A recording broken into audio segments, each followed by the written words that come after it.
Happy Sunday. I believe it's July 15th. And let's see, the time is 3:37. And let's talk math today. Stop the history lesson of my life, although this will be tied together. And let's just talk about math.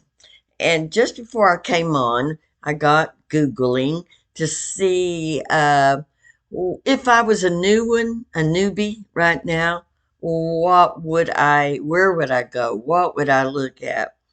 Way back in the 1990s when I was thinking about homeschooling, and I told y'all that I uh, researched it for years before my husband gave permission. It was so obvious to me that there was no choice in the matter back then.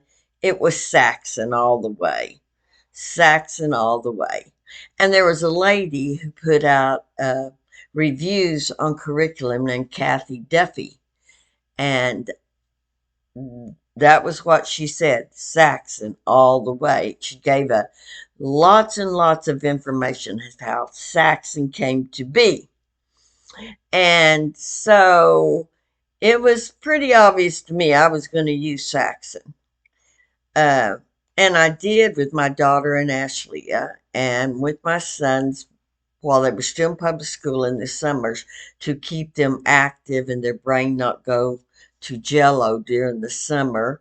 And in my tutoring, one on one with students from the public school, uh, I would use Saxon. And then years went by when I wasn't homeschooling and I was teaching in the private schools. And of course, when I first went into the private schools, I used what they used because they provided the curriculum, and what they provided was Abeka. After 2 years of Abeka, I wanted to pull out my hair. I hated Abeka. I looked at Bob Jones because I love Bob Jones' other products. I love their history. I love their science. Uh, and their math, though, looked like a Becca. So just now, I've looked to see if Kathy Duffy is still out there. And Kathy Duffy is still out there. I don't know if I can get this without it glowing. I'm not sure I can show you, but it's pages and pages and pages and pages of math curriculum. So, to tell you what, she's divided it up into different uh, sections like kindergarten to this grade, middle school, high school. And I'll bet you there's over 100 curriculums on there that she has reviewed. Some I've never seen, some by going to a Mardell store, like there's one in Corpus Christi and one in Amarillo, Texas, and they're scattered throughout Texas, but where I live there isn't one. So I use Christian Books and Rainbow Resource to see what else is out there. If Christian Books and Rainbow resources have them. Uh, Usually, it's anything you order is cheaper with Rainbow Resource, but twice a year, Christian Books pays for shipping and handling, and then they become almost the same price, and they are so fast to get anything to you. Rainbow Resource, if they have it in stock, is fast, but a lot of times they are out of stock, okay, because they're not as big as Christian Books are. Uh, but you can actually go to a Mardell store, and since they are throughout, you can go online and find Mardell and find out what's the closest store, and it's worth, in my opinion, a 3 or 4 hour drive to get to Mardell. Plan a family vacation to that spot if it's a good spot. And like for us, if you get to Corpus Christi, you get a beach. That's awesome. And they just have so many things there. Bibles too, not just homeschool stuff. All kinds of Sunday school teaching things, all kinds of books on every subject, because it is a bookstore. But they also have jewelry and clothing and toys, and Mardell's is just an excellent shopping experience. And so uh, the main highway that goes through Corpus Christi, there is a Mardell's. And like if you're in Amarillo, Texas, okay, Corpus Christi is like 2.5 hours from me. But Amarillo, Texas is 500 miles from me. But I used to live there when I was homeschooling my daughters. So we had one right there in our city, and it sits right on I-40, which is the main highway across the United States, east to west. Yeah, and so there is a Mardell right there. And so you can go in and you can actually look at the products. You can see the Abeka. You can see the Sunlight. You can see the Bob Jones. You can see all of the curriculums, including Saxon. Now, they won't have a ton of Saxon, uh, and a lot of times they will only have used. And this is still a problem, even with Rainbow Resource and uh, Christian books. They may not have a brand new one for a while. They may, uh, at Mardell, offer you a used one. And if it's not a consumable, that's okay. Uh, but there'll never be more than two full sets on the shelf. Now, that doesn't mean that Mardell doesn't have some back in the back. Maybe they just have room for two sets of the different grades because they do take up a lot of space, okay? So let me tell you my experience with math because I do use other things besides Saxon too. But back in the days with my daughter, that's all I used. Then when I got to the private school, it was Abeka.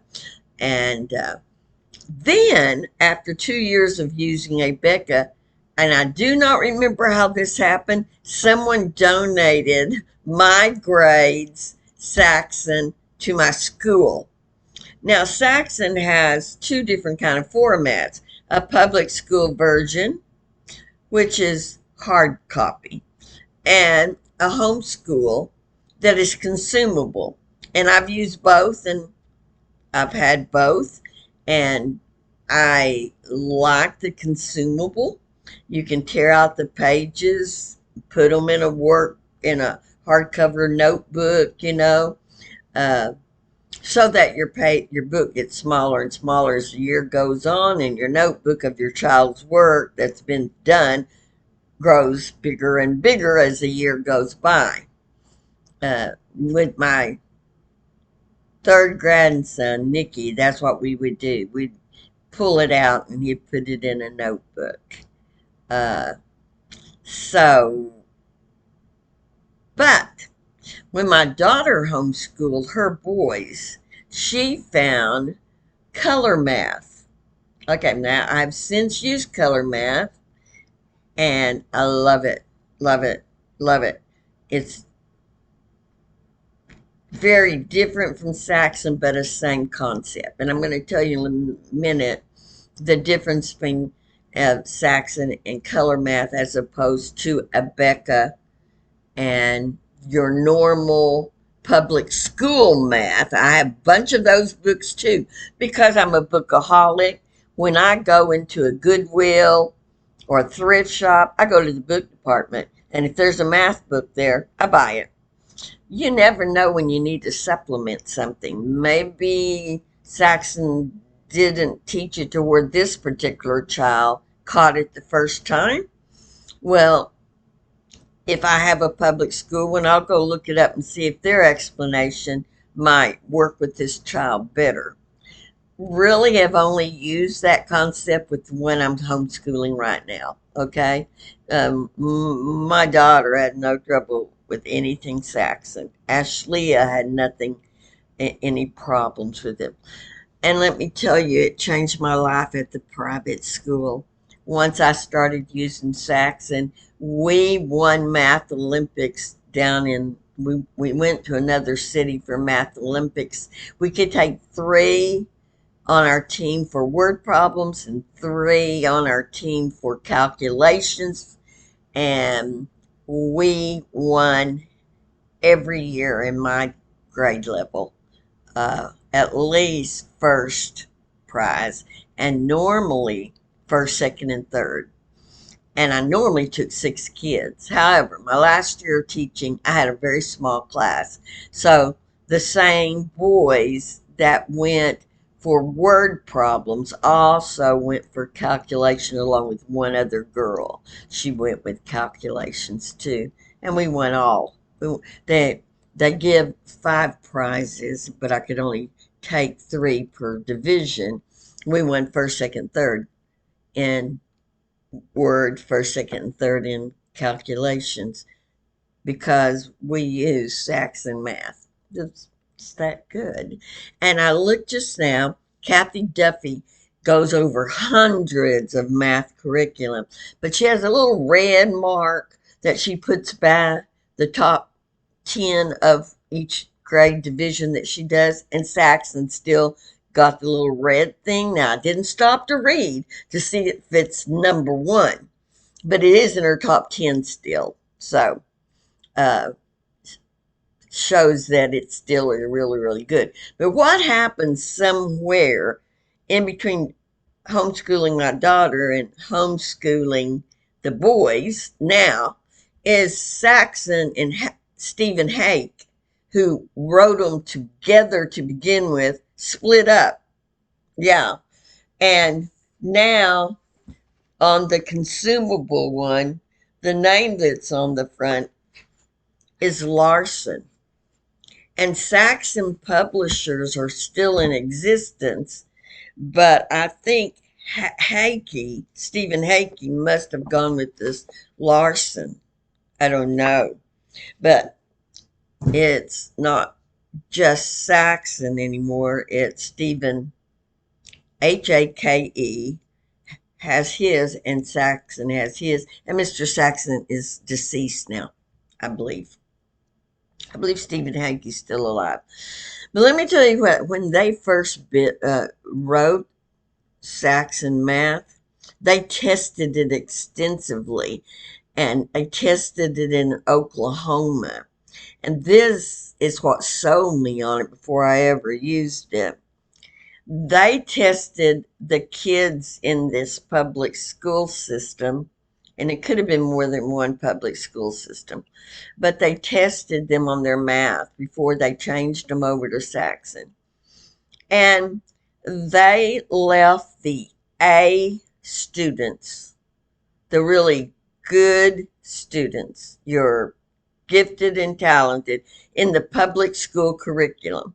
And then they took those students who weren't getting it as well in the public school books. You know, the Harcourt Brace, or the, you know what, all the different Macmillan, all kinds of publishers do public school math.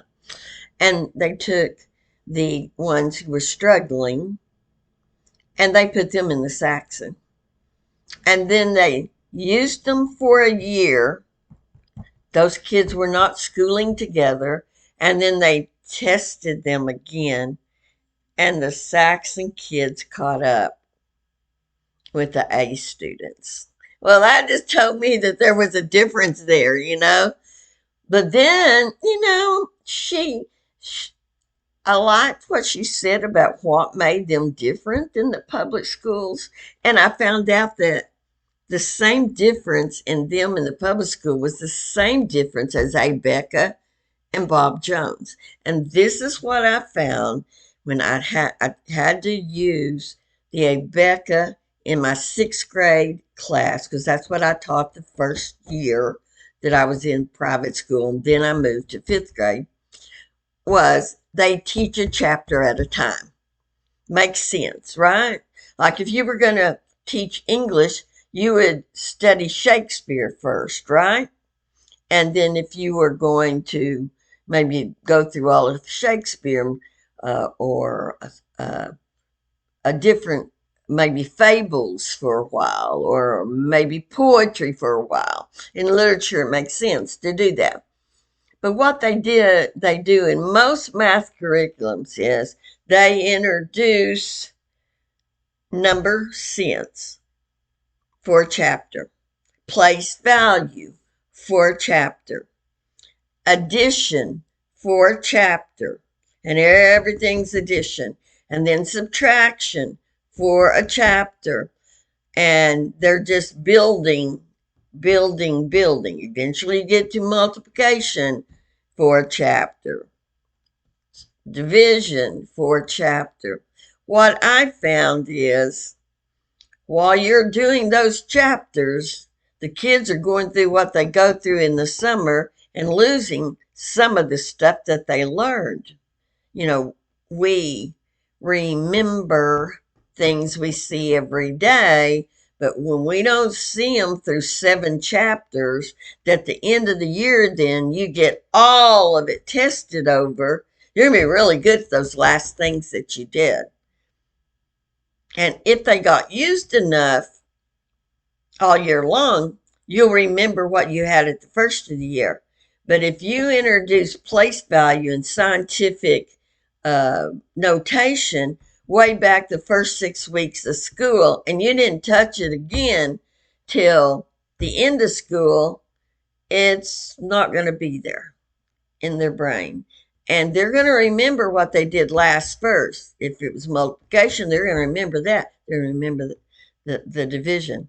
Saxon never leaves it. Okay, and I'll try to explain it, and then I've got some over here to show you.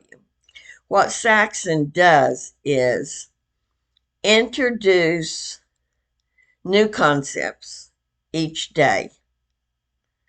And then at the end of that introduction that day, you have a worksheet, or if it's the hard copy book, you have 8 to 10 problems in that new concept to make sure you know it. And then in the very back of the book, there'll be a supplemental lesson. So if your child didn't get it and he needed more practice than 8 or 10 problems, you would go back and assign for homework the supplemental practice at the back of the book. But they don't, if they got it, why should they be bored doing it over and over and over and over like the public school book does? Okay. Then after that 8 or 10 problem set, you've got 25 to 30 problems. That is I believe the 8 or 10 is called practice set, and the 25 to 50 problems is problem set. It has some of everything, and you're usually the first 4 problems will be word problems, okay? And then it covers everything you've had, 1 or 2 problems of everything you've had all year long. So you never totally leave something, you know? If you learned area, you're going to have an area problem every day. If you learn perimeter, you're going to have a perimeter problem every day. So if you had a fraction problem, you're going to have some fraction problems every day. So by the time you're at the end of a year, it is really a variety. Of course, at the beginning of the year, when you've only had 5 lessons, you've only had like maybe 2 concepts introduced brand new, then you're going to have 5 or 6 problems every day of the same thing till you grow into new concepts enough that eventually in that book we'll get to 1 problem of every different kind of thing. And so they hang on to those concepts. And the way Saxon builds is they build in concepts that go together. Like 1/3 You've had your fractions, 1/3.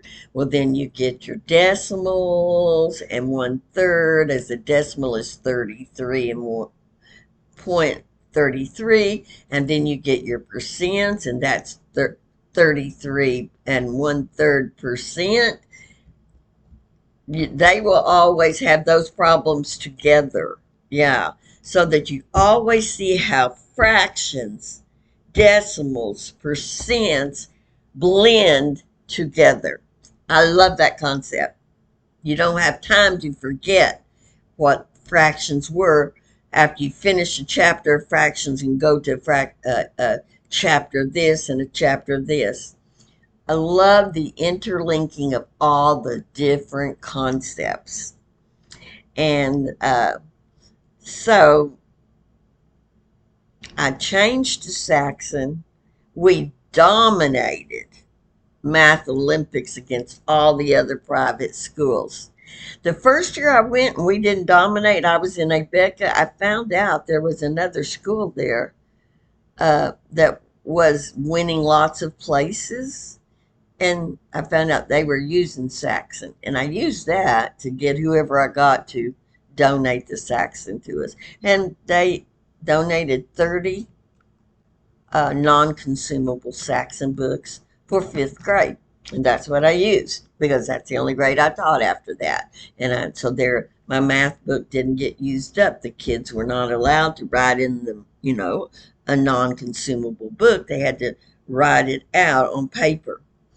Uh, by my last year of teaching, I didn't even have them use paper. I had everybody get their own white erase board, and they would all start with problem number one, and I'd walk around, and if they had problem number one right, I'd erase it. They could go on to problem number two, and then number three, and number four.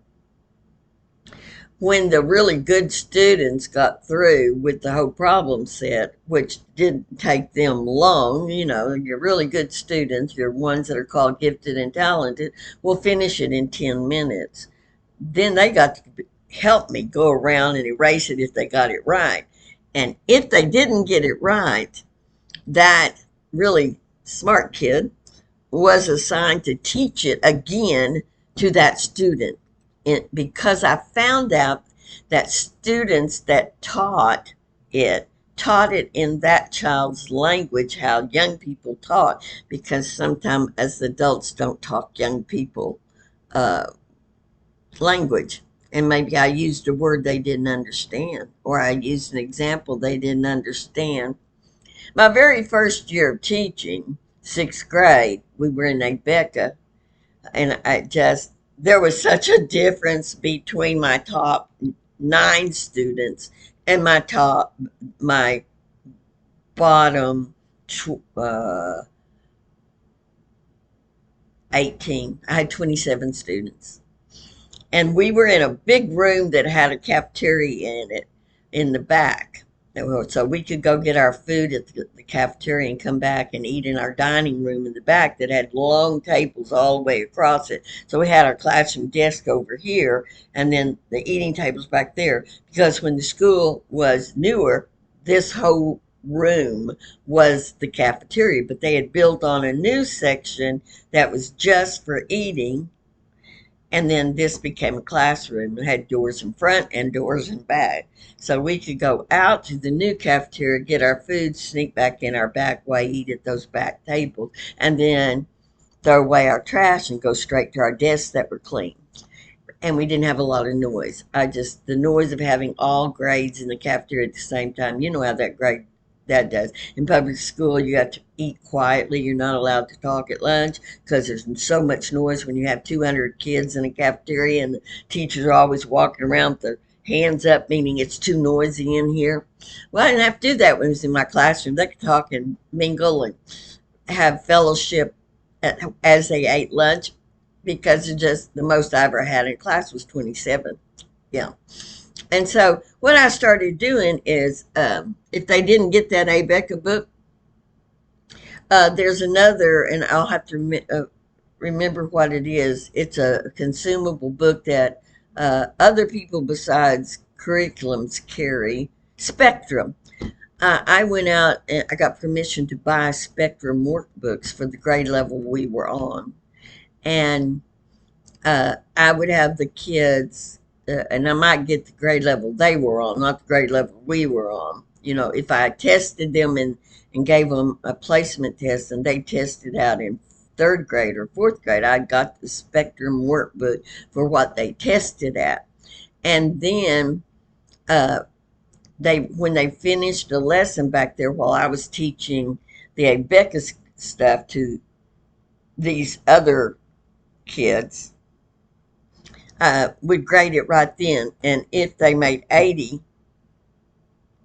that was good enough. 80 or above, they could go on to the next lesson. Yeah. And it was real small lessons like this. They could read themselves. I didn't have to teach it. If they made less than 80, I would send one of those tops nine, one of them back, girls helping girls, boys helping boys, back to reteach the concept to them to see if they understood it. And the reason I did that because when I was teaching up them all together, uh, you know, I would do teach it and then do a problem, and then I'd call on somebody to come to the board and do the problem, and then somebody else to do a problem, somebody else to do a problem. Well, it came very quickly to me that if I called on someone who hadn't gotten it, and they did it on the board and they did it wrong, that the kids who didn't get it would remember their way and they'd do it wrong too. And so I pretty much only called somebody to come to the board that was one of those nine. And those nine scored in the 95 and up percentile on their norm reference tests from the year before. So I knew they got it. And they would then qualify in sixth grade to be in Duke University Talent ID program, which they don't have anymore. They stopped it during the pandemic. And if they got into the Duke ID program, then they could take the SATs, this what high schoolers take to get into college in the summer. Yeah. And if they made a certain score, they could go to Dallas for state recognition. And if they got even a higher score, they get to go to Washington, D.C. for a state recognition. And so I say and so too much. I knows this that when I watch that bat. That first year, I had seven out of those nine top ones qualify for the Duke ID when we gave the new norm reference test, national norm reference test, which is usually Stanford 10. And they had that option to take the SAT. I think all seven of them went into the Duke ID program, but only three of them chose to take the SAT. And the two girls that chose to take it got state recognized. And it is rare for a public school to get two kids get state recognition. I never was in uh, saw a public school in Amarillo that only had 27 students. And rarely did they get two state recognized. I only had a total of 27 students. Yet three qualified to take that SAT, and two qualified for state recognition. And so, what's really odd about that is we had uh, they surprised me and came early for testing for the Math Olympics team that year, and they came back and told me who the six were that were going, and I was like, "Oh, you left out this Puerto Rican girl named I think her name was Melissa, and she's one of my very top ones." And they said, "Well, she tied with this other girl, and so." We just had a meeting and the other girls going and I went, well, you should take Melissa, but they didn't. Uh, so when Melissa got state recognized. They saw I was right, and then after that, she got to go to Math Olympics every year, and she would win at Math Olympics. I mean, she was so well. The reason she scored low enough to be sixth, tied with six down of the kids that they chose, was because she was highly gifted, and the highly gifted, you don't surprise them. Please don't surprise them. They have to have time to wrap their head around things. And uh, they love organization and they love scheduling. And that just threw her off. And she didn't score. If they had come on the day it was scheduled for that test, she would have finished first or second in the class. Now, one boy in there, in my opinion, was way ahead on his math thinking. He did not qualify for state recognition, but that SAT is not just math. He was so far ahead in math of anyone, but like most boys are not as gifted in math as they are. I mean, they're more gifted in math than they are language. And the SAT is half language, reading, spelling, all those things, and half math. If they had just gone on the math scores, he might have gone to Washington D.C. But they take the whole SAT score to give you your round number, and I think a 1600 is perfect for.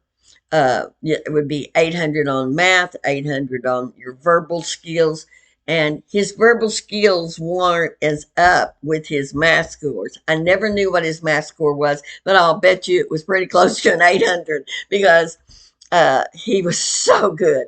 As a matter of fact, he got mad at me once and walked and said that I always called on him to go to the board, and he wasn't going to go to the board anymore. Why are these other kids not going to the board? I couldn't tell him, but he happened to be one of my son's best friends.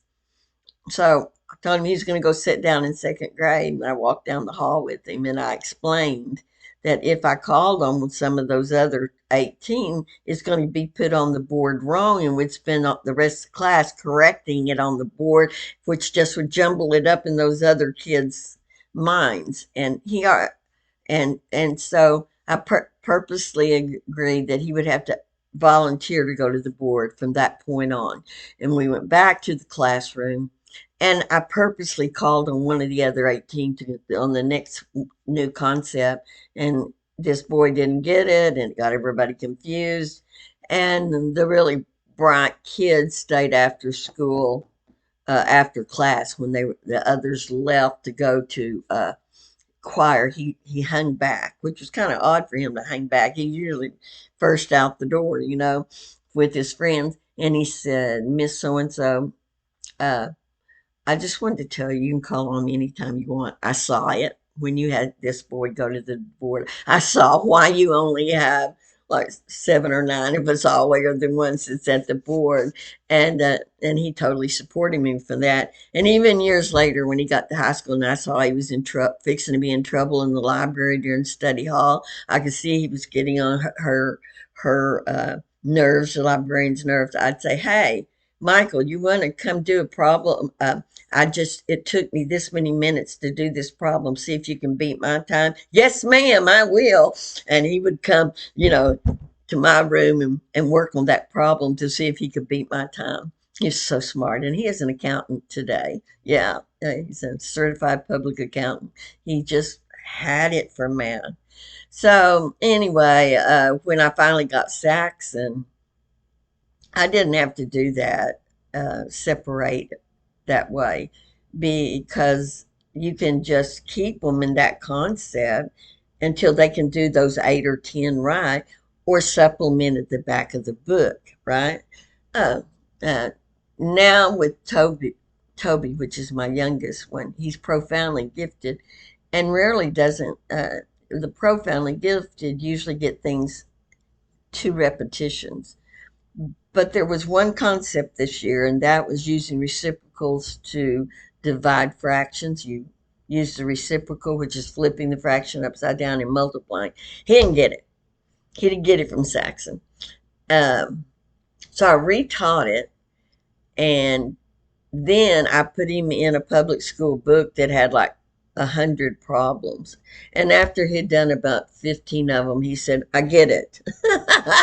And so I kept that book in on the table all the time. So if I thought he looked like he didn't get the eight or 10 that didn't come just like this with him, I'd say, well, let's go get that public school book and let's practice some more.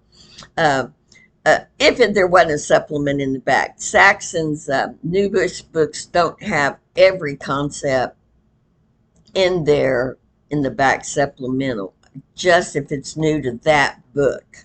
Yeah, because each book is 20% new, 80% review, because now they're writing them to review stuff that they had the year before that they might have lost over the summer. And I do every lesson with him. I don't skip lessons. I just let him go at his own pace as long as we do an hour and a half of math a day. Some days he gets 3 lessons done, some days he doesn't. And to intrigue you a little bit, he's 9. He's third grader, and he's halfway through a seventh grade Saxon math book. I mean, by going at his own pace, he's grades ahead, and rarely makes less than 95 on a test. You do a test every 5 lessons in Saxon, and you get, but the new concept doesn't get tested for 5 more lessons. So let's say you start the year, you go 10 lessons in before you get a test.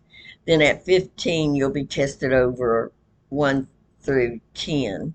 At 20, you'll be tested over 1 through 15. At 25, you'll be tested over 1 through 20. So they really give you 10 lessons on a new concept before you ever get tested on it. And so he rarely misses less, makes less than 95. Now, I do something different with him. He takes the test at, if he doesn't make a 90 or above, I give him an opportunity to look at what he missed, because he writes like a second grader. He has dysplasia of the hand, and he writes big, and Saxon's test thing gives you this much room to put the answer. So he uses the back of the last test to do his work if he can't do it up here without doing it that way. And you'll have to know that this child does 85% of all math in his head and never writes it down. So he's will have to transfer what he got over to the test sheet, and sometimes he transfers it wrong. He might reverse a number or something. So I give him an opportunity before I gave him a final grade to correct his answers, and usually he may have missed 3 or 4 that he transferred it wrong, and he'll see it just like that. And so he usually ends up with 100 or 95, once I've given him, and that becomes his grade. Okay. If he ever were to make below 90, I probably would go back and reteach a concept again. But with him, I rarely have to do that. So I'll tell you his story one of these days on a video, how I found out how gifted he is in math. Okay. So my daughter used color math, and this is what it looks like, the book. Color math. This is the 4th grade book. It's very advanced. The 4th grade is teaching the same concept as the 6-5 Saxon is teaching. So the kindergarten book is teaching 1st grade math. Yeah. The kindergarten book will take you up through 1st grade and part of 2nd grade in other math curriculums. And with Toby, I used the colored math through kindergarten. And then I brought in a different 1st grade book, and he finished it in 2 weeks. a public school first grade book. He finished it in 2 weeks. And so then I brought in the Saxon 2, which is what I had used with my personal boys for summer work. And because Tara, I never taught her second grade, but I had one left over from while my boys were doing it. And he finished it by Christmas. Now, this, the Saxon kindergarten through third grade, I think, is this type where it's flip out and you can tear out the pages. And in your class, you teach the concept and then you do the work. And this is a work page. Okay, but it's made for public schools. It's not the homeschool version. Remember, when I was doing it with my kids, they were public school kids, my own personal boys in the summer. So, of course, I don't think Saxon had started doing a homeschool version then. But then when you are in public school, you tore that out, and the same lesson problem sets are on the back, just different answers than were on the front side that you sent home to be used. And so there it goes, and so again. That way they get the practice at home. Mom and dad can see what they're doing. Hopefully, mom and dad are not doing it for them. But with what I notice is a lot of parents do the work for their kids. So by the time I quit teaching public school, private school, the only kids who had homework for math were the ones who didn't finish on their little whiteboards. And wherever they ended that hour of math at, I wrote their name on the board with what problems they had to finish at home. They didn't have to do the whole problem set at home. They only did wherever they were when we ended. And usually there was just 2 kids in my class who didn't finish. The same 2 kids, always, always. And because everybody got 100. Yeah, I didn't give a grade. If you got through the problem set, I knew you knew it. You get 100 for that work. And then that was considered homework too. So they get 100 because it can go on till they got the right answer, right? So, of course, they got 100. It saved me tons of grading at night. I mean, my husband was so tired of me grading and grading at night. So that saved that because then those 1 or 2 kids that had homework, they usually only had 4 to 6 problems at home. I could grade that really fast or give it to one of the those kids that was checking, and they could grade it for them and see what they made. So they were the only ones that got any grade other than 100. And they got 0 if they didn't do it. And one little boy came up and his mother said he has homework every night and he's making, these bad grades. And I said, because he doesn't finish in class like everybody else does. I said, everybody else gets 100. Because if you finish in class, you get 100. She said, well, he'll be finishing in class from now on. I said, or bring back the problems right. The ones, because I said, he's only going home with 4 or 6 problems. Everybody else has done 30 in the class. So he started passing. And he's a bright boy. He just was slower at doing stuff. Had the vocabulary equal to any high schooler I ever saw. Smart boy. Just thought outside the box. And you just, sometimes you can't, somebody who moves slowly, you just can't make them move as fast as these other kids can. Okay, so once you get past, I believe it's third grade that they're not consumable anymore. Then, and I brought my whole set of what Toby's in right now. You don't have a teacher's book anymore. The lessons are in the book, and the book is this size, right? Now you can tear them out if you want to. They don't have holes punched in them for a workbook. But let me show you what they look like. This is the first page of a lesson. You see that box of pink right there? That box of pink is supposed to be done orally, out loud, not on paper. And they're really not supposed to be able to see it. Of course, in a classroom, you would do that, uh, without the kids seeing it. And let me read. First, you would have a timed. It says 72 multiplication and division problem, test number so and so. Well, that is in this book, which is tests and worksheets. After every 10 lessons, you get an investigation, which is like project based, and like where you might learn how to do coordinate planes. So you might have worksheets you would need. And so that any worksheet you need in a lesson or an investigations in this book too. And your tests are all in the back of the book, in the very back of the book. And you have a recording sheet back there too.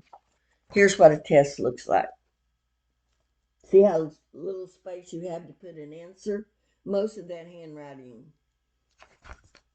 is really big, you can tell, because Toby writes big like that. And this is Toby's book that he's on right now. And you see, he made 98 once he did his corrections. Yeah. Okay. So you give him, this is like the mental math is what it's called. Count by 12s from 12 to 120. And normally you'll say do that forward and backward. 12, 24, 36, 48, 60, 72, 84, 96, 108, 120. Now go backwards. 120, 108, 96, 80, 84, 72, 60, like that. That they do that because that helps you with multiplication. Yeah. And always it's going to take you up to the number times 10. So Toby can multiply 12 by 12 is 144. He knows that. He can go all the way up to there because I made him memorize to 12 everything. So he does that. Then the next problem is parentheses 8 times 100 in parentheses plus parentheses 8 times 25. Well, if it's got an exponent or parentheses, I let him look at it. He just can't do it on paper. And he does it in his head. And then you've got 290 plus 50, 58 minus 19, $5 minus $3.25, 1/2 of $30, 4,000 over 100. These are all done in his head. I mean, if they can do these, and I have filmed him for my Facebook page. I will probably not ever film him on here because I don't think his dad would want his picture all over the world, and my Facebook is just my friends. Um, he can do them fast. I mean, he would do this. Other than that one with parentheses, he might have to look at it a little bit longer. But I know he's going to look at it and go, well, 8 times 100 is 800, and 8 times 25 is 200 because he knows 4 25s is 100. So 200 plus 800 is 1,000. He would do it that fast. 290 plus 50, he's going to think 5 times 9 is 14, carry the 1, that's 340. 58, take away 19, he's going to think 58 minus 20 is 38, add 1 back on, that's going to be 39. That's how his brain works. $5, take away 325. Well, the 25 from 0, 0 is going to be 75, and I've borrowed 1, so 4 take away 3 is 1. It's 175. He knows how to take 25 from anything. Yeah. Half of 30, 15. He won't have any problem with that. And the 4,000 over 100, he will mark through 2 zeros on both sides and say 40 into 1 into 40 is 40. So that's your answer on that one. Then the next one is a long string of problems right here, separated by commas. PEMDAS says you do parentheses first, exponents next, then multiplication and division, and then addition, subtraction in the order they come. But if it's got commas in it, you don't do PEMDAS. You just go straight in a line. So he will go 5 times 10 is 50, divided by 2 is 25, plus 5 is 30, divided by 2 is 15, plus 5 is 20, divided by 2 is 10, divided by 2 is 5. I'll be doing it silently in my head, and he will beat me to the answer. And then there's always a word problem that's like a puzzle, like the type you get in puzzle books that you carry in the car, mind puzzles. The children ran around the block, starting and finishing at point A instead of running all the way around the block. Anima took what she called her shortcut behind a building, shown by the dotted line on this diagram. How many meters did Nina save with her shortcut? It's a picture of a square there. That's 100 millimeters, 100 millimeters across. So that's 200 millimeters, 200 this way, 200 this way, 100, 100 this way. And then they've drawn a square in the top here. See the picture? So he will go 200 times 200 is 40,000. And then he'll take out the 100 by 100 is 10,000. And he'll subtract the 10,000 from the 40,000. And that will tell him what the shortcut saved. Yeah. Then we have our new concept right here. Now, he's not this far. Yeah, he is. He's at lesson 60. 60's halfway through. He's not. This is 49. And you have your lesson here. Your lesson is that page, this page, and part of this page over here. And then your ones that you work on is called the lesson practice. It's this little area right here. And he does those usually orally. And then he's got the problem set of 25 to 30. And like I said, they always start out with word problems. So he's got 3 word problems here. And then the math problems begin. And they look just like the test does, doesn't it? Yeah. And it takes up 2 pages. And as you can see, there's not much room there to work. So he does them on a whiteboard and transfers them over here. But what we do now is I know which ones he's going to need the whiteboard for. So I just read them to him and he does them in his head and tells me the answer. So my writing a lot is in here in the book. And when it's great big, which is usually these right here, where the big writing shows up, he's done on the whiteboard and come back himself and put it in. My writing's up here that he did in his head and told me. Don't expect a normal child to do that. Okay? Yeah. As you see, I write big too for him so he can see it because he sees double. But yeah. Look at this here. We're into great big numbers now. Great big numbers. So, you've got 3 books you have to order. You have to order the book, which is the textbook. You have to order the test and worksheets. And then the solutions manual. All your answers are in here for every problem. Even those out loud problems at the very beginning where you're counting. Yeah. So that is from grade 4th up, is like this is. The one that was the consumables is kindergarten through 3rd grade, and you have a big textbook, hardcover book the teacher has for that, with a lot of things that you have to prepare, items you have to have. And they sell a manipulative package. This is going to be an extremely long video, and they may not allow it. So you may get cut in half. Uh, they're going to, for sure, I know they'll shut me off by 1 hour. They may shut me off after 30 minutes.